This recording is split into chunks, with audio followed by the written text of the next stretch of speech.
Bonjour, donc aujourd'hui petit bilan pour la semaine qui vient de s'écouler.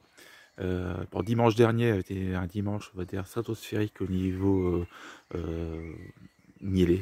J'ai jamais vu les abeilles sortir d'une manière aussi frénétique et ça sortait de partout. Et les hostes sont vraiment remplis. Mais malgré tout, le lendemain il a quand même fait plus frais, mais le temps est resté, on va dire, globalement correct. Il y a eu toujours des fenêtres météorologiques avec un temps favorable aux abeilles dans la journée. Il n'y a eu qu'une seule mauvaise journée, c'est hier samedi. Sinon, voilà, il y a toujours dans l'après-midi 4-5 heures où elle pouvait sortir avec du soleil. Et donc, j'ai pas remarqué de baisse au niveau de la quantité de miel stocké. J'ai l'impression que la quantité de miel a augmenté au fur et à mesure.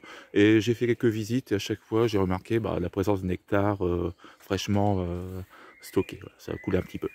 Bon, on est loin de la quantité stockée de dimanche dernier, mais bon, là, c'était vraiment une journée à part. Et j'ai même l'impression que ça vient mieux que les dernières, parce que les dernières, on a peut-être des très bonnes conditions météorologiques, une bonne température, du soleil, mais c'était sec, très sec. Voilà, il n'y a quasiment pas plu depuis mars, alors que cette année, les sols sont humides. Alors c'est sûr, certaines fleurs sont à insectes depuis, mais globalement, elle va encore sur le colza. Là, le colza, il reste encore une grosse semaine, donc si on a encore un temps comme cette semaine, bon, je pense qu'elles vont terminer de remplir les hausses tranquillement. Alors c'est sûr, dans un secteur où les orages passent dans la journée, l'après-midi, ça peut peut-être casser un peu la dynamique. Moi, honnêtement, j'ai eu de la chance où j'habite, que les orages, où la pluie c'est soit le matin, ou soit vraiment le soir. C'est-à-dire que pendant l'après-midi, c'est nickel. Voilà, donc globalement, une journée, vraiment une mauvaise journée dans la semaine, le reste c'était correct. Voilà un peu pour le bilan. Bon après, sinon, là, maintenant il faut attendre que le miel soit operculé, parce que j'ai fait une première récolte et au niveau taux d'humidité, c'était un peu limite. Bon, je suis en dessous des 20%, pas de souci, mais par rapport aux autres années, on voit que il y a de l'humidité dans l'air. L'année dernière, c'était quand même assez sec et ça se ressentait immédiatement. De toute façon, il y a un équilibre qui se fait automatiquement entre le taux d'humidité de l'atmosphère et l'humidité du miel, naturellement. Voilà. Les abeilles ont beau mettre une opercule ou pas, il y a toujours, ça se joue là-dessus aussi, les petits détails. Donc là, comme il y a toujours une humidité présente au niveau du sol, et même au niveau de l'hygrométrie actuellement, et comme il pleut toujours un petit peu chaque jour, naturellement, ça va être dur d'avoir un miel en dessous de 18%. Bon, après, on peut toujours utiliser des humidificateurs, mais après, attention, le miel de printemps cristallise très vite. Là, j'ai fait une petite extraction et j'ai déjà un pot qui commence à se troubler. Voilà. Bon, donc méfiance, méfiance. Donc certainement que la semaine prochaine, je vais procéder à une récolte. Bon, j'espère que ça sera operculé 50% au moins. L'année dernière, j'avais pu récolter du miel operculé à 0% et j'étais en dessous des 18% d'humidité. Voilà. Pour dire que l'operculation n'est pas forcément un gage de qualité. Ça peut ne pas être operculé et puis vous êtes en dessous des 18%. Après, vous pouvez avoir un miel operculé et puis il se retrouve légèrement au-dessus.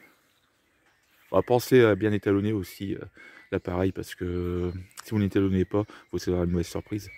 Normalement, il faut acheter une petite solution. Bon, dans certains cas, c'est vendu avec le réfractomètre. Dans d'autres situations, il faut l'acheter. C'est une sorte d'huile qu'il faut placer, là on met le miel, puis on fait le réglage. Mais le point négatif, c'est dépend de la température. Donc il faut vraiment être à la température indiquée. Sinon, ça peut fausser votre étalonnage. Donc voilà un peu pour les news. Donc là, ce qui reste à faire, bon, j'ai fait le tour. Donc la semaine prochaine, je vais recevoir des rennes. Donc ça sera introduction de rennes. Puis normalement, ça va. Le plus dur aura été fait. Maintenant, il faut attendre que le beau temps revienne. Disons, pour avoir, on va dire, de belles ronces. Et après, tout le reste. Alors avec l'humidité, je pense que la ronce, ça peut donner. Si vraiment le soleil revient, il y aura moyen de faire comme il y a de mémoire, il y a 2 ans, ou 3 ans, je sais plus, une petite mini sur la ronce. Parce que si c'est sec, ça se voit immédiatement, il n'y a quasiment pas d'abeilles sur les fleurs. C'était le cas les dernières. Voilà, voilà, voilà. Donc là, c'est calme. Faut dire qu'il vient de pleuvoir pendant quasiment une demi-heure.